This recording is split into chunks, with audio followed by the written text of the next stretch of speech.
Samantala, sandamakmak na dilis na napadpad sa baybayin ng Bangi, Ilocos Norte, ikinatuwa ng mga mangingisda. Silipin sa report ni Gab De Luna. Kuha sa video na ito ang paghiyawan ng mga mangingisda nang makitang maraming dilis sa tabing dagat sa Barangay Baruyan, Bangi, Ilocos Norte.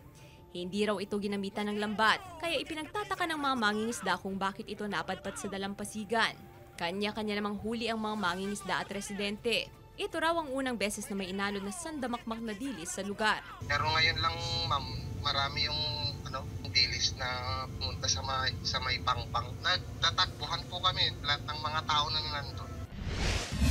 Nalambat ng mga mangingisda sa laot ng Pagudpud, Ilocos Norte ang toneto-neladang salmon. Labis ang tuwa ng mga ito dahil ito raw ang unang beses na nakahuli sila ng ganito karaming isda ngayong amihan season. Tumulong na rin ang mga residente sa lugar sa paghila ng lambat mula sa 4 na bangka. Nabigyan naman ng isda ang mga residente, kaya laking pasasalamat nila sa biyaya ng dagat. Gab De Luna, 1 North Central Luzon.